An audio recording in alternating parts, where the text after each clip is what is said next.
નમસ્કાર, VTV ગુજરાતી.com પર તમારું સ્વાગત છે અને મારું નામ છે કરણ જનોત્રા.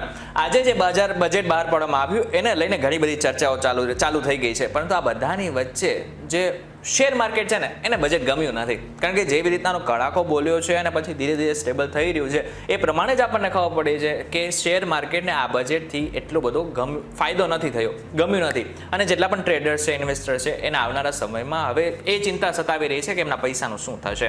હવે આ જ બધું વિશ્લેષણ કરવા માટે અત્યારે અમારી સાથે એક નિષ્ણાંત છે જેમનું નામ છે હેમલ ઠક્કર, જેઓ પોતે CA છે. આપણે એમની સાથે ચર્ચાઓ કરીશું અને જાણીશું કે આવનારા સમયમાં હવે માર્કેટ કેવું રહેશે. તો સૌથી પહેલા હેમંતભાઈ, VTV ગુજરાતી.com પર તમારું સ્વાગત છે. ધન્યવાદ.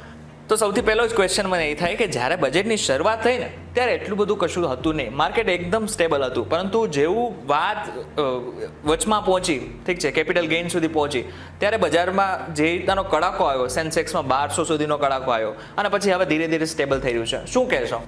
એનું મેજર કારણ એ જ છે કે શેર માર્કેટની અંદર બજેટમાં કડાકો આવવાનું કારણ છે કે કેપિટલ ગેઇન ટેક્સ, જેમાં long term capital gain tax અને short term capital gain tax અને સિક્યોરિટી ટ્રાન્ઝેક્શન ટેક્સ બધામાં વધારો કરવામાં આવ્યો છે, જે નોર્મલ ટ્રેડર અને ઇન્વેસ્ટરને ગમ્યું નથી. અચ્છા, બરોબર. આ બધાની વચ્ચે હજી પણ એક છે કે જેવી રીતના કેપિટલ ગેઇન રેટમાં વધારો થયો છે, ઠીક છે, એ સામાન્ય ભાષામાં તમારે સમજાવવું તો કેવી રીતના સમજાવી દેશો?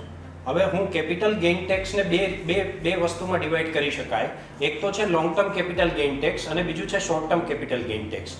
તો જે લોકો 1 વર્ષથી વધારે કોઈ પણ સિક્યોરિટી હોલ્ડ કરે છે તો એના પર long term capital gain tax લાગે છે, અને જે લોકો 1 વર્ષથી ઓછો પીરિયડ સિક્યોરિટી હોલ્ડ કરીને રાખે છે તો એના પર short term capital gain tax લાગે છે. હવે long term capital gain tax છે એ પહેલા સિક્યોરિટી પર 10% હતો, જે હવે 12.5% કરી દેવામાં આવ્યો છે, અને short term capital gain tax છે જે 15% હતો એ હવે 20% કરી દેવામાં આવ્યો છે.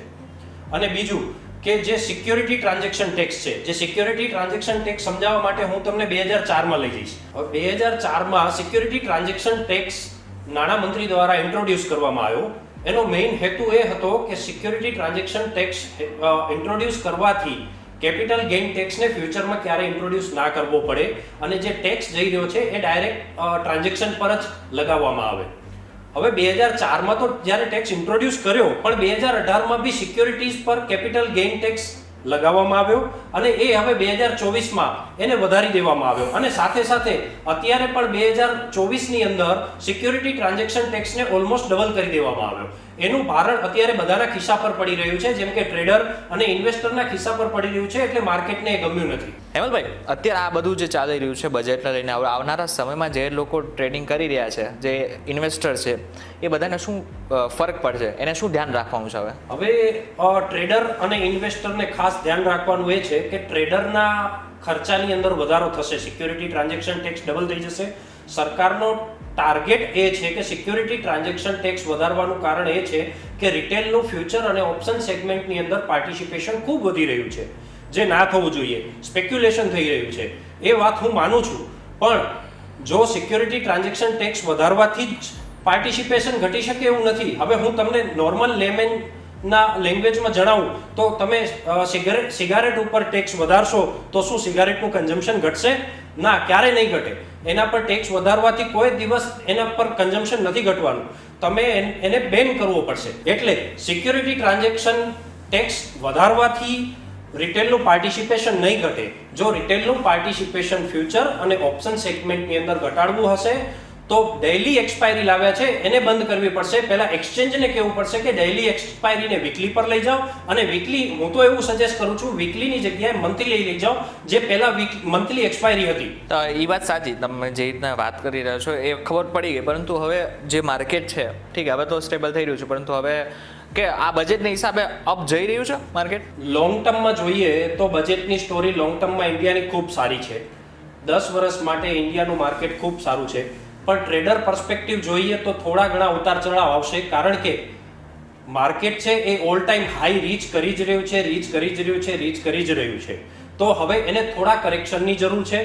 તો મે બી કરેક્શન આવી બી શકે, મે બી ના આવી શકે, પણ શોર્ટ ટર્મમાં અંદર એવું થોડું દેખાઈ રહ્યું છે કે આ સિક્યોરિટી ટ્રાન્ઝેક્શન ટેક્સના હિસાબે, કેપિટલ ગેઇન ટેક્સના હિસાબે થોડું માર્કેટ આ જગ્યાએ ટાઈમ વાઇઝ કરેક્શન આપશે, કન્સોલિડેશન આપશે. અચ્છા હેમલભાઈ, ગોલ્ડ છે, સિલ્વર છે, પ્લેટિનમ છે, એની કસ્ટમ ડ્યુટી હવે ઘટાડવામાં આવ્યું છે, એની સીધી અસર હવે માનવામાં આવી રહ્યું છે કે શેર બજારમાં પણ પડશે, શું કહેશો? હવે મારું એવું માનવું છે ગોલ્ડ, સિલ્વર અને જે કંઈ પણ પ્લેટિનમ છે એ બધી અનપ્રોડક્ટિવ એસેટ ક્લાસ છે. Productive asset class from economic perspective છે એ ઇક્વિટી ક્લાસ છે. હવે તમે અનપ્રોડક્ટિવ એસેટ ક્લાસ મતલબ કે તમે ગોલ્ડ, સિલ્વર એના પર ડ્યુટી ઘટાડો છો, જેનો યુઝ એકચ્યુઅલી 70% જ્વેલરીમાં છે. જ્વેલરી જો ખરીદશે લોકો તો એ લોકોના ઘરની અંદર એસેટ બ્લોક થઈ જશે, સિસ્ટમમાં પૈસા આવશે જ નહીં. તો પછી એની ઇફેક્ટ માર્કેટમાં નહીં આવે. માર્કેટમાં તમે ઓલરેડી ટેક્સ વધારી રહ્યા છો, સિક્યોરિટી ટ્રાન્ઝેક્શન ટેક્સ વધારી રહ્યા છો, કેપિટલ ગેઇન ટેક્સ વધારી રહ્યા છો, સામે ગોલ્ડની અંદર તમે સસ્તું કરી રહ્યા છો, તો પછી પૈસા છે એ માર્કેટના છે એ રૂટ થશે ગોલ્ડની અંદર. અને ગોલ્ડમાં બી અનપ્રોડક્ટિવ એસેટ ક્લાસમાં, પ્રોડક્ટિવ એસેટ ક્લાસને તમે અનપ્રોડક્ટિવ એસેટ ક્લાસમાં લઈ જઈ રહ્યા છો, તો એ માર્કેટ થોડું નેગેટિવ રિએક્ટ કરશે, મારું એવું માનવું છે. એટલે આમ કસ્ટમ ડ્યુટી ઓછી થવાથી થોડુંક માર્કેટ ડાઉન થાય એવી પણ શક્યતાઓ છે, પણ લાંબા ગાળે ફાયદો કરશે. લાંબા ગાળાની અંદર મને એવું લાગી રહ્યું છે કે ઇક્વિટી પ્રોડક્ટિવ એસેટ ક્લાસમાંથી લિક્વિડિટી ડ્રેન થઈ અને ગોલ્ડની અંદર જશે, જે અનપ્રોડક્ટિવ ક્લાસ છે. તો માર્કેટને લાંબા ગાળે જોઈએ તો થોડું ઘણું નુકસાન જ જશે. મને ફાયદો બહુ ઓછો દેખાઈ રહ્યો છે આનાથી. જે માર્કેટને, જે ઇકોનોમીને ગ્રોથ મળવો જોઈતો હતો એ ગ્રોથ હવે કદાચ નહીં મળે. ઇન શોર્ટ, માર્કેટમાં જે પૈસા ફરતા હતા એની જે ઝડપ હતી એ ઓછી થવાની શક્યતાઓ છે.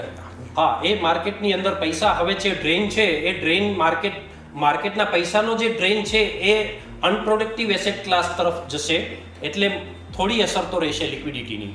અચ્છા, આપણે કેપિટલ ગેઇનની જે રીતના વાત કરી તો એમાં આપ જે પ્રોપર્ટીના જે કેપિટલ ગેઇન છે એમાં વધારો કરવાની વાત છે, તો એનાથી શું ફરક પડશે? કેપિટલ ગેઇન રેટની હું વાત કરું તો કેપિટલ ગેઇન રેટમાં ઘટાડો કરવામાં આવ્યો છે.